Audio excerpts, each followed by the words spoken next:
If you have a belief that you're the only one that can do all the things in your business and no one else can do it better, you need to listen to this interview with Kerry. Kerry Wood, business coach, talks about how that is really step 3 of building a business that can work without you. And he talks about the Lego blocks of building successful businesses. My favorite quote that he says in this interview is, "The bigger your business gets, the less you own."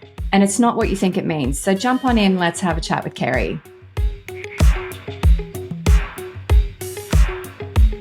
Kerry Wood, business coach from New Zealand. Kerry, tell me, why did you become a business coach? I suppose what happened was, as you get to a point in your career, I found out that what I enjoyed was when people are successful around me. And, it's interesting. In my previous lives, I worked with business owners and worked with their success. And it's just so enjoyable, the buzz you get out of someone getting their life dream. I mean, when a 26-year-old guy and married couple buy their first house and you're the guy invited to the housewarming because you put it all together for them and you made the business, successful enough. Yeah, it's special. It's special stuff. And it just keeps growing. It's the gift that keeps giving. I love that, the gift that keeps on giving. And how long have you been a business coach now? And tell me why. 11th year. The 11 years of learning, growing, and you learn and grow the whole time. Well, it's interesting you say that, because it's not just about the impact that you have on other people and their businesses. It's the impact this journey has on you. I'm going to throw a curveball in there. Give me one thing that this being a business coach has actually given you. Well, actually, if you ask my wife, what she would say is that I listen better. Obviously, I'd never thought that was a problem, but she, I think what it does give you is the ability to work across myriads of people, myriads of different personality, because you simply every day you're dealing with different businesses, different business owners. They have different staff, and you learn to listen and find out the knowledge you need by asking the questions. I suppose I've probably learned to listen a lot better. Oh, I love that. You are a great listener. So business owners come to you with, challenges. It might be, they're spinning their wheels, they want to scale their business, they may even want to exit their business, or they want to make more money and they're struggling or having some challenges financially. What do you find is that common theme that business owners come to you with? Well, in the Action Coach framework, we talk about time, team, and money.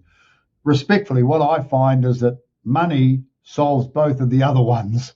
If you've got enough cash, you can make the time and you can make the team work.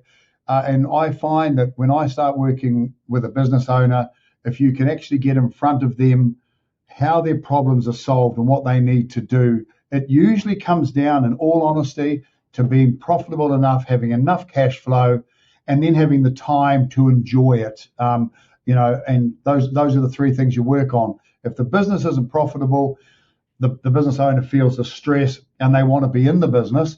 If the team's not working well, the business owner takes that on board. But by injecting not necessarily lots and lots of growth, but by just changing so they're profitable, they've got cash, systems, processes, the business owner can see it happening. So that's why I normally get involved. And actually, for me, I know it's probably not the perfect answer, Michelle. I do apologize. But I normally find there's an old saying, cash is king. If you can find the cash, you can find the money in the business owner sits there and goes, okay, now I can pay the guys more or get better people, or I can get time out. That's my experience. Yeah, I love that.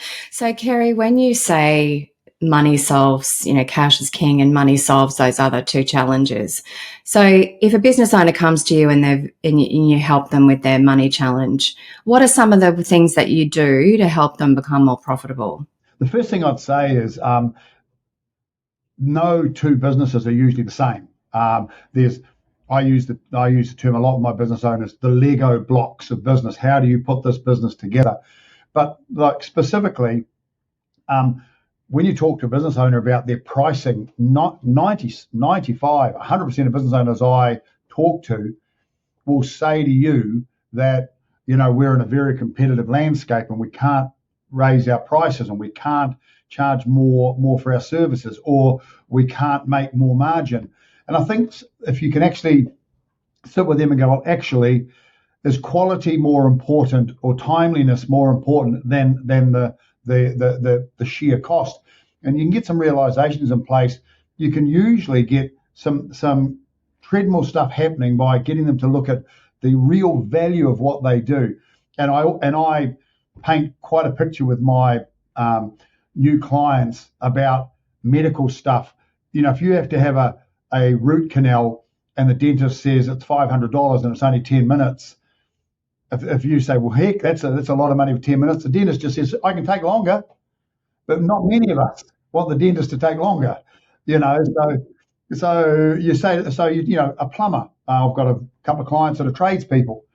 What's the thing that peeves people off most about tradespeople? They don't turn up on time. They leave a mess. So don't be the tradesman that does that. Charge $2 or $3 an hour more, or make it work, and be the guy that delivers a quality job, turns up on time. The value of what you do. So that's where I start nearly with every client. Okay, so step one is really getting them to see the value in their offering. What's step two? Step two is getting them to realize that their customer's not always right. Someone once said the customer's always right. I actually think it was Henry Ford. He was wrong. The customer is seldom right. And the customer's expectations of what the value, the payment, the business owner, especially if they've been in business a little while, is my customers won't do this. My customers won't pay that. My customers expect. Well, the second thing is actually making sure the business owner knows what the customer expects, and then delivers that.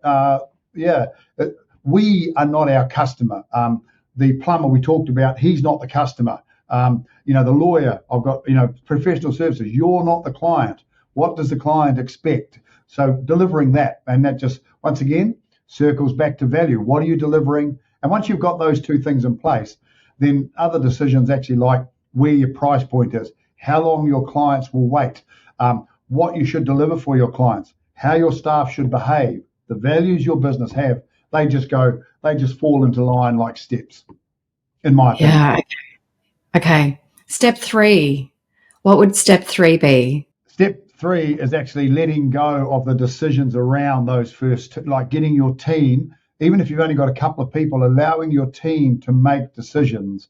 Talking about the plumber. If the plumber sends his apprentice to tighten a washer and the lady says, can you change the light bulb? What is the correct answer?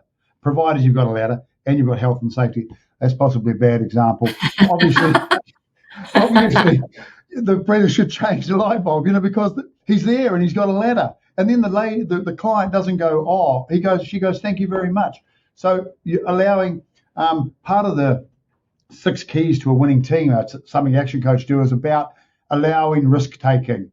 And if you as a business owner don't allow your people, which are your clients, which are your suppliers and your team, to take those risks, and you don't empower them, then you're going to be the guy banging on the tools every day of the week. It's, you've raised a great point, letting go. I mean, how hard is it though for business owners to let go? Like they've been the one to do all the things. They've built this, business, and it's so hard to let go of those things. And you've got this belief system often that no one can do it better than I can. Here's a Kerry. I've looked all over the internet and everywhere for this saying, but I invented it. And I tell all of my clients this: the bigger your business gets, the less of it you own. And they sit there looking at me and they tilt their head and they go, what, do I have to give my guys shares, or do I have to give the people who work? No, the bigger the business, the less you own. By that, the less IP you have, the less skill you have, the less input you have. So you either plan for that or you fail. So the bigger the business, the less you own. So if you're a $1 million business and you've got 2 people, you own a lot of the IP, you own a lot of the activity, you own a lot of the skill, you do that. If you've got a $10 million business and you've got 2 or 3 different parts, it's unlikely you're the best person at doing this stuff. So those people own that IP, they own that outcome. So let them own it. Richard Branson, to my knowledge, doesn't fly all the airplanes for Virgin Air, although he possibly could. So I mean, that could easily be perceived as a negative. The bigger the business, the less you own. Flip that into a positive for me. Why would that be a good thing? I've got children, and as a parent, all you want your kids to have is better than you. All you want your kids to do is be educated. Well, for me, I want my sons and my daughter to have a better life, to have better houses, to have better holidays. I'm not suggesting they have to be qualified, but just better and enjoy what they do. As a business owner, if you want your business to grow, if you want to have success, for me, success in my family is my son's going out and doing all this and my daughter going out and doing all this. As a business owner, surely what you want is your clients, your suppliers, and your team to be better at what they do. If you can't let go, you're going to be a micromanaging muppet for a long, long time, and you will fail. You must fail. You simply cannot get past that, in my opinion.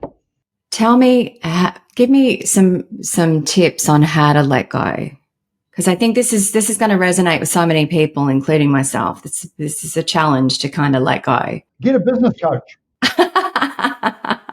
No, it's not that hard. The first thing is there's a realization that the bigger the business, the less I own. That's quite pivotal.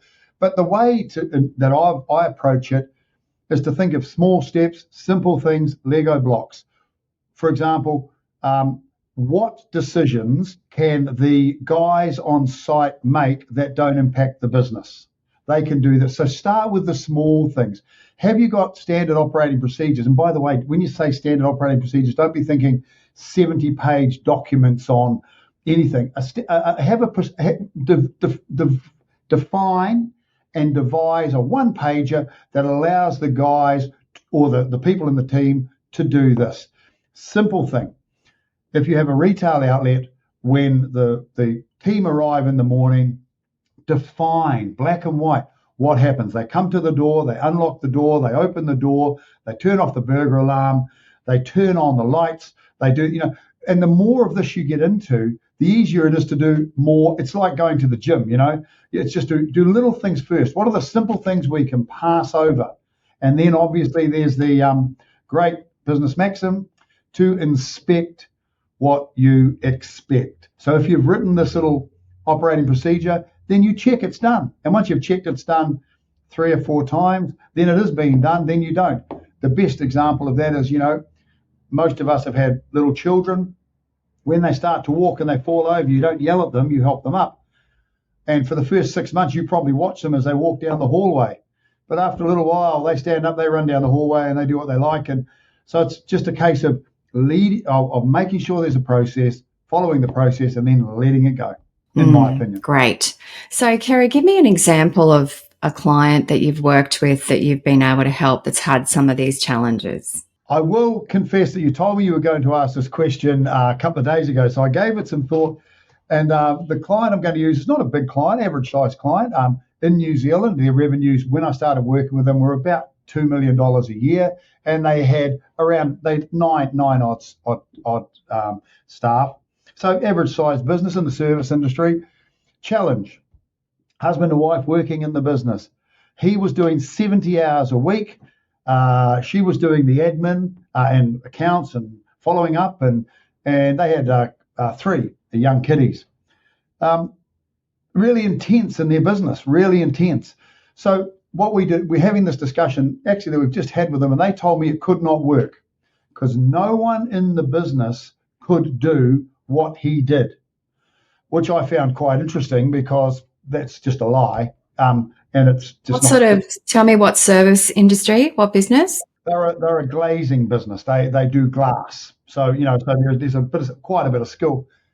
Anyway, we started off by actually just doing some simple processes, wait for this, in the office, in the admin, in the sales part, which had nothing to do with him. But what that did was it released our good lady from doing that, which gave her time to support him. And then he had a couple of people and an apprentice. So then we did some stuff around the vehicles and how they were stocked, nothing actually to, and what we ended up doing was removing slowly but surely, obviously not secretly or anything, but we had a plan. Over 12 months, we said what we're going to do is we're going to have an operations manager, and you will be the manager of the business, because the business owner had great one-on-one skills, great sales skills, great people skills. So why have them doing this stuff? So it took us about a year, and after a year, we got an operations manager. It was actually just over a year.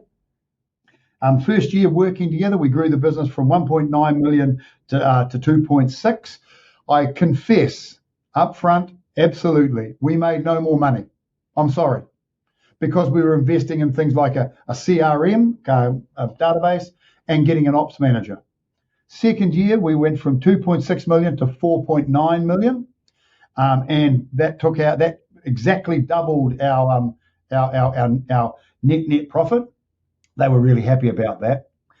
At this point, we promoted the ops manager to GM, and now at this point, the husband and wife enrolled their children in a private school. You should have been at that dinner.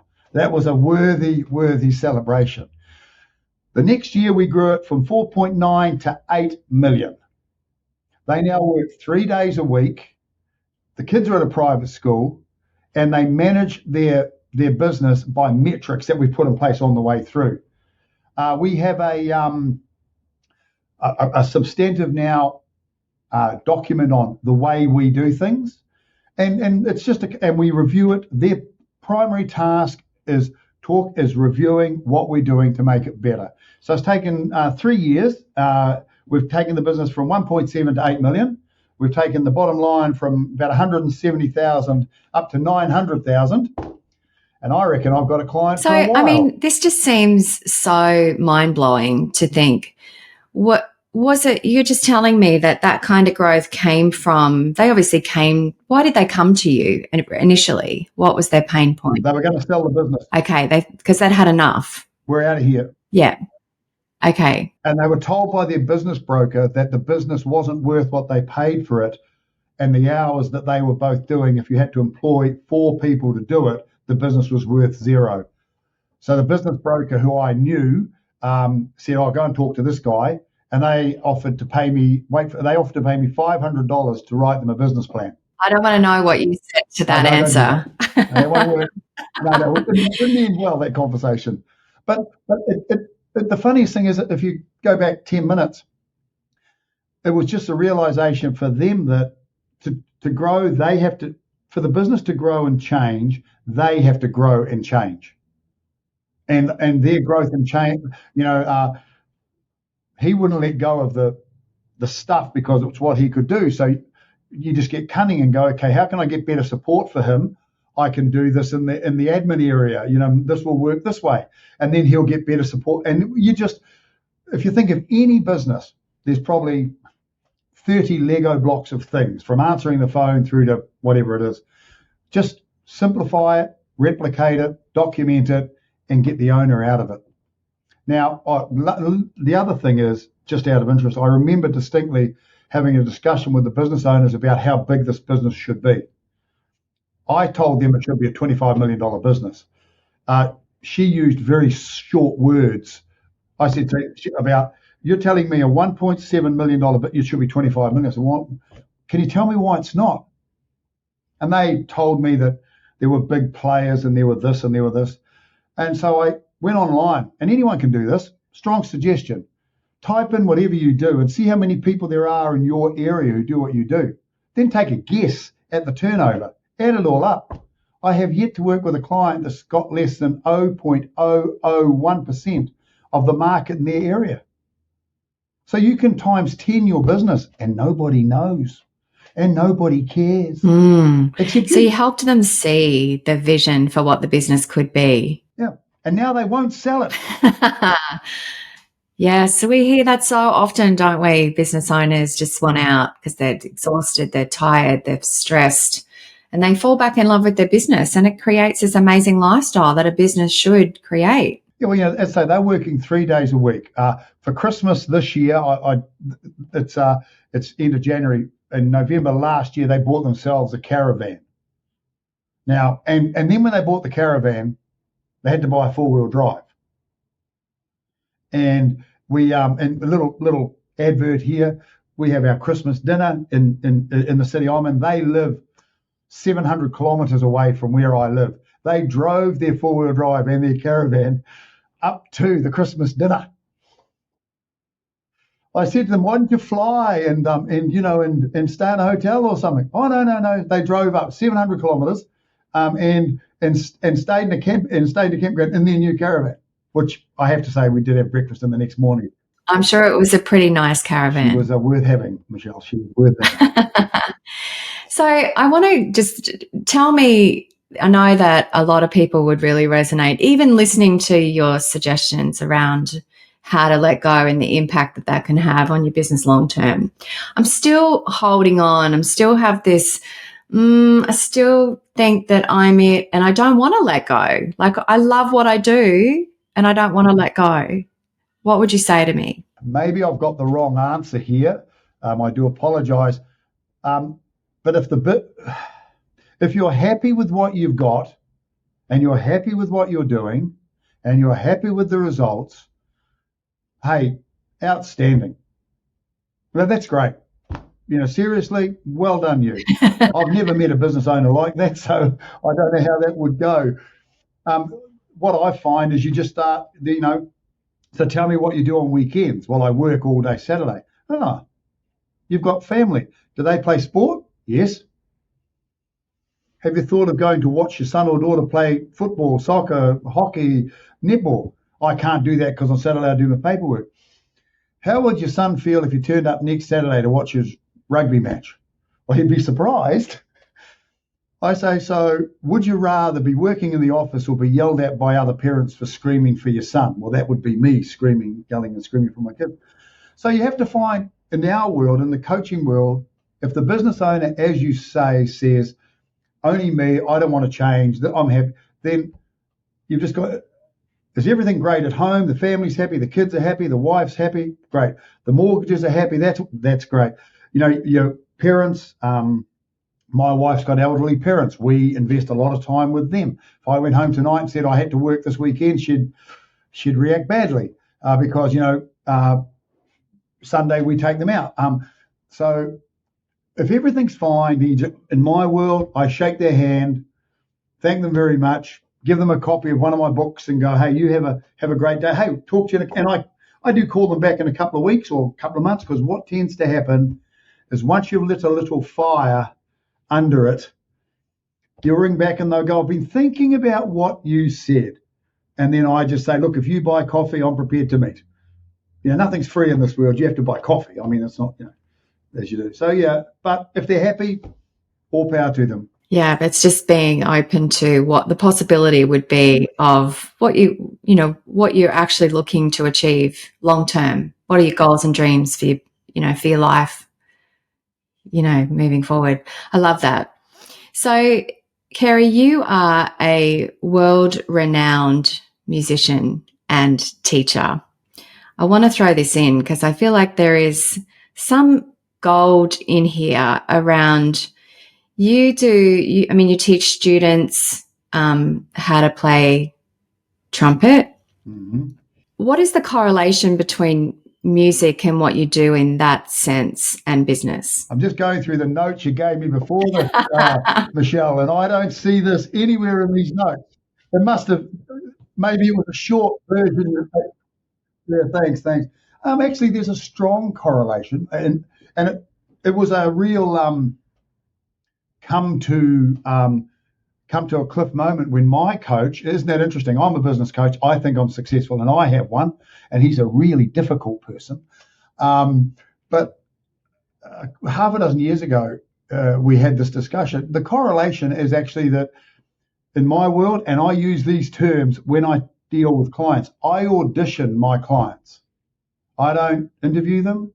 I don't assess them. I don't strategize. An audition.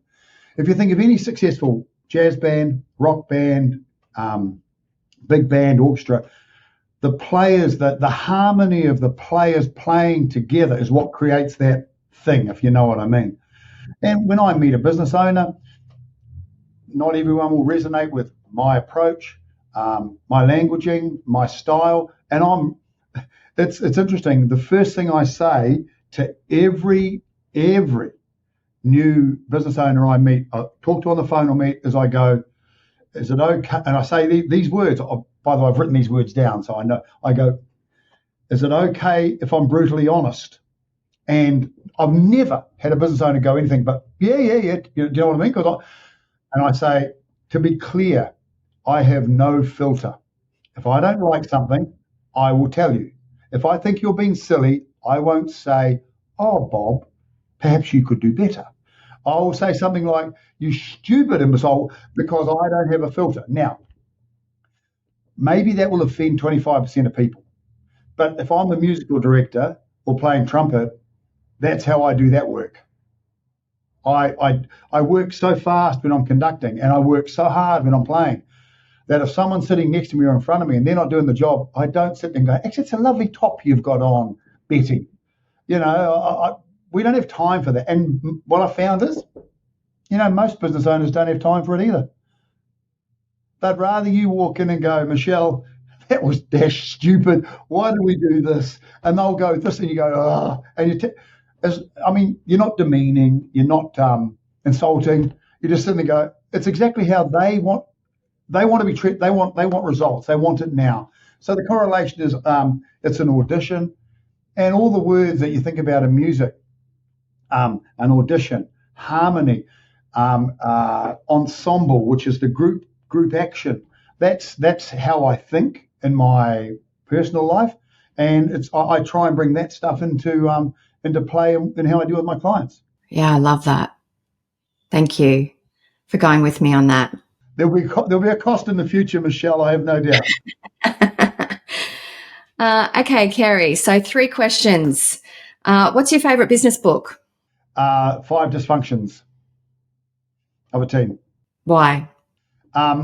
Because it's practical. I actually give it to all of my clients to read. It's practical, and you can see real. If you read it, it's not a heavy read. Then it gets instant results. Great. Who's been the best mentor or coach for you throughout your career? My current coach is Bruce Wilson, and he's a very difficult individual. I say that with love, but I have to say, and I might get it. A guy called Bob Niemiec was my first boss. And he was a Polish prisoner of war. And Bob was the hardest, I'm old, so when I used to go to work as an apprentice electrician, I had to start work at 7:30, never got paid till 8. From 7:30 to 8, I had to wash the 4 vans for Gisborne Electrical before the tradesmen started. And he used to use language at me that if you used today, you'd be in a small court. And for my entire apprenticeship, he was the hardest, most difficult man I'd ever worked for. For my 21st birthday, he gave me a present. The present was this. I could now call him Bob. Wow. And it was like my parents stood behind me going, you can call him Bob. And I never realized till I'd left. I came out of my apprenticeship at 2:00 on a Tuesday. I resigned and left at 2:00 on a Tuesday that day because I hated Bob. I hated him. By goodness, I hated him. But he taught me honesty, integrity, work ethic, and he also taught me that you are the last thing you did. Whatever the last thing you did was, that's who you are. Amazing wisdom, right? Bruce Wilson is a very difficult coach, and he's alive and kicking. And Bob Niemiec is a much more difficult man, and he's not with us anymore.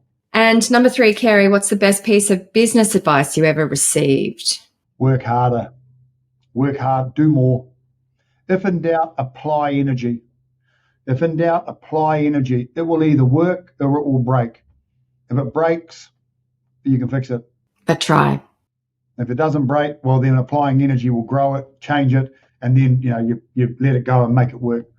Great. Thank you, Kerry Wood. Appreciate you joining us. Great. I will, a couple of things that weren't on the script, Michelle, I will take up with you at a later date. Thank you, Kerry.